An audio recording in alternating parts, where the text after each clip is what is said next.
From Washington, this is VOA News.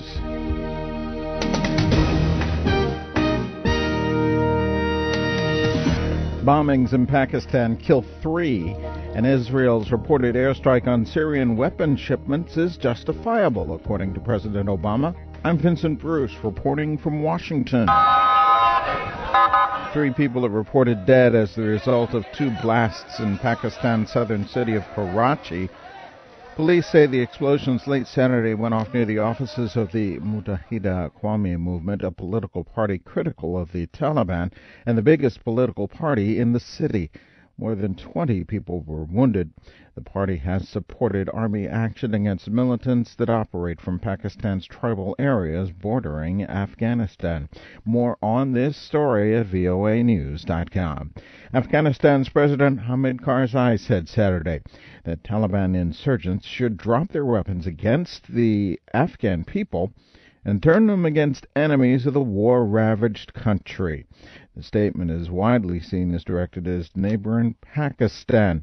As Ayaz Gul reports from Islamabad, construction of a border post is at the center of the latest bilateral tensions. Kabul alleges that Islamabad is building the controversial border post along the Durand Line, the two countries' porous 2,600-kilometer border, in violation of bilateral and international agreements. Pakistan has repeatedly denied those charges. Mr. Karzai appeared to refer to the border issue Saturday in a message that did not mention Pakistan directly. He said, instead of destroying their own country, Taliban fighters should aim their weapons at the source of hostility against Afghanistan. Pakistani Foreign Ministry spokesman Ayaz Chaudhry says Pakistani forces are renovating some installations on their side of the border, and Pakistan expects Afghanistan to cooperate in those efforts to avoid any misunderstandings. Ayaz Gul for VOA News, Islamabad. U.S. President Barack Obama says Israel is justified in protecting itself from advanced weapon shipments to terrorist groups like Hezbollah. President Obama spoke in an interview Saturday with the Spanish-language network Telemundo. He did not directly comment on reports of an Israeli airstrike against the Syrian missile shipment believed bound for Hezbollah. Mr. Obama said he would let Israel confirm or deny whatever strikes that they have taken. Anonymous Israeli officials say Israel struck a missile shipment believed headed for the Lebanese-based militant group late Thursday. Hundreds of residents have left their homes along Syria's Mediterranean coast to seek safety elsewhere after overnight raids by pro-government forces, as VOA's Edward Uranian tells us. These residents are fearing for their lives after this week's reports of atrocities and mass killings in a nearby Sunni Muslim village.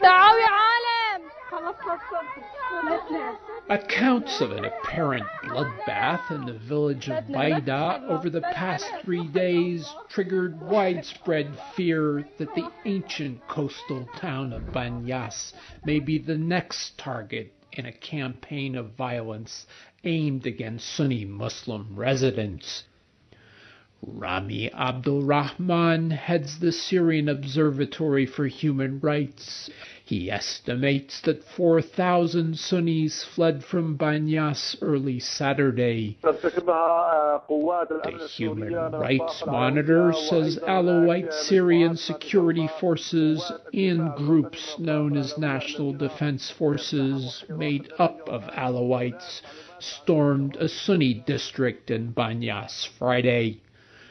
Witnesses' accounts tell of many casualties. Edward Uranian for VOA News, Cairo.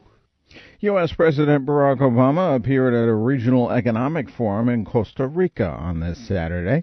There, he stated that the countries of the Western Hemisphere need the best educational and regulatory systems. We shouldn't lose sight of the critical importance of trade and commerce and business to the prospects both for Costa Rica, the United States, and the entire hemisphere.